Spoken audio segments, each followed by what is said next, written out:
నేను జరిగిన మీటింగ్లో పవన్ కళ్యాణ్ గారు ఖచ్చితంగా నేను పిఠాపురం నుంచి పోటీ చేస్తున్నాను అని కన్ఫర్మ్ చేశారు.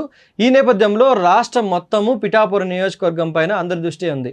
ఈసారి పవన్ కళ్యాణ్ అసెంబ్లీలో అడుగు పెట్టడం ఆపడం ఎవరి వల్ల కాదని కొంతమంది అంటుంటే అసలు ఈసారి ఓడిపోతారు అని కొంతమంది అంటున్నారు. నిజంగా అక్కడ ఉన్న పరిస్థితులు ఏ విధంగా ఉన్నాయి, గతంలో జరిగిన ఎలక్షన్స్ ఏ విధంగా ఉన్నాయి, అక్కడ రాజకీయ కుల సమీకరణలో భాగంగా ఎవరు గెలవబోతున్నారని నా విశ్లేషణలో ఈ వీడియోలో తెలుసుకుందాం.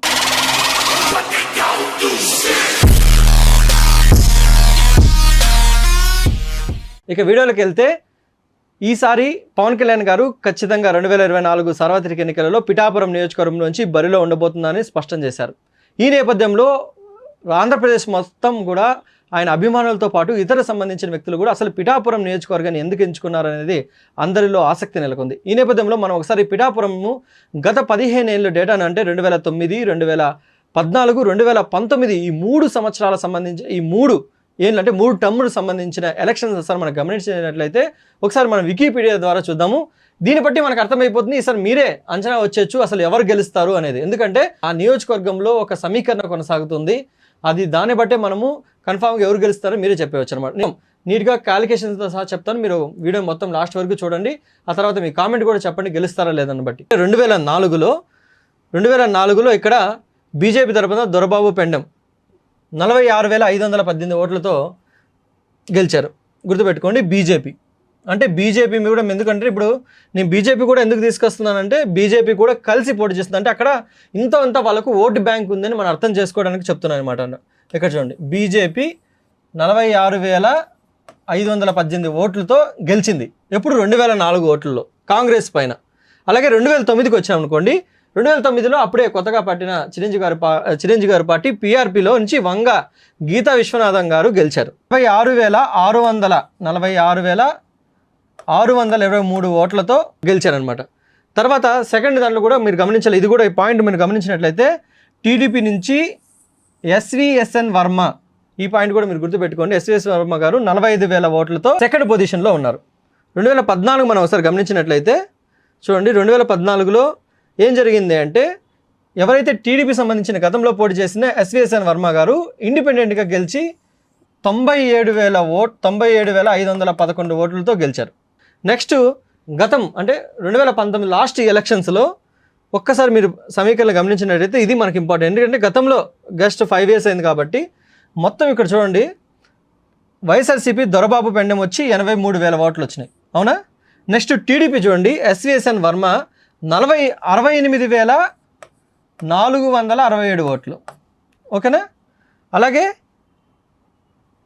జనసేన పార్టీ నుంచి శేషకుమార్ గారికి 28,011 ఓట్లు వచ్చినాయి.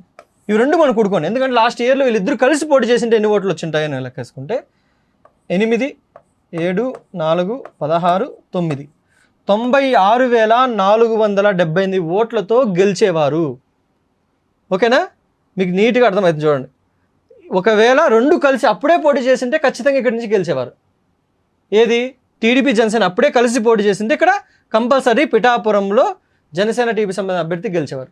దీన్ని బట్టి మనము ఇంకోటి ఏంటంటే కంపల్సరీ గెలవచ్చు, ఇక్కడ ఛాన్స్ ఉంది.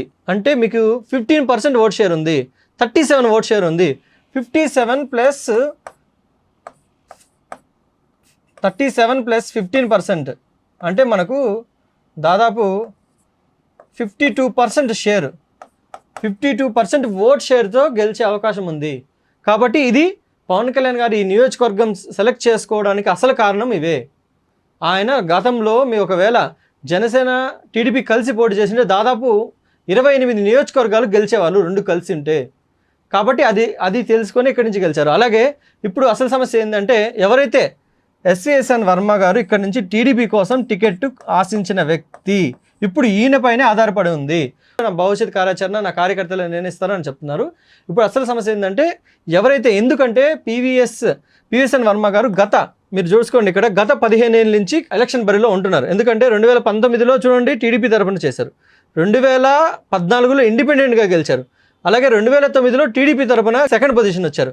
కాబట్టి ఈసారి ఖచ్చితంగా నేను బరిలో ఉంటానని కూడా గతంలో కూడా చెప్పారు. కాబట్టి ఆయన ఏ విధంగా స్పందిస్తారు, ఒకవేళ చంద్రబాబు గారు వాళ్ళని మాట్లాడి ఆయన్ని కన్విన్స్ చేసి ఏదైనా ఆల్టర్నేటివ్ చూపించి గెలిస్తే 120,000 ఓట్లు. నా మాట బాగా గుర్తుపెట్టుకుని ఎలక్షన్ తర్వాత. కానీ ఒకవేళ ఆయన వీళ్ళంతా అక్కడున్న 3 పార్టీలు కలిసి, ఎందుకంటే బీజేపీకి కూడా అక్కడ ఓటు బ్యాంక్ ఉంది. మనం గమనించవచ్చు, గతంలో బీజేపీ సంబంధించిన దొరబాబు పెండం ఆయన 46,500 మెజార్టీతో గెలిచారు. అక్కడ ఓటు బ్యాంక్ ఉంది అని మనం చెప్పొచ్చు. ఎస్విఎస్ఎన్ వర్మ ఇండిపెండెంట్ గెలిస్తే 97,500 ఓట్లు వచ్చాయి. ఎస్విఎస్ఎన్ వర్మ అనే వ్యక్తిపైన ఎక్కువ ఆధారపడి ఉంటుంది. ఒకవేళ ఆయన సపోర్ట్ చేయకపోయినా ఏం చేయకపోయినా లిమిట్గా కొట్టుకొని వచ్చేస్తారేమో. ఒకవేళ ఆయన కలిసి ఆయన ఉన్న క్యాడర్ని అంతా కలుపుకొని వెళ్తే మాత్రం ఈసారి పవన్ కళ్యాణ్ని అసెంబ్లీలో అడుగు పెట్టకపోవడం ఎవరి తరం కాదు అని నా విశ్లేషణ.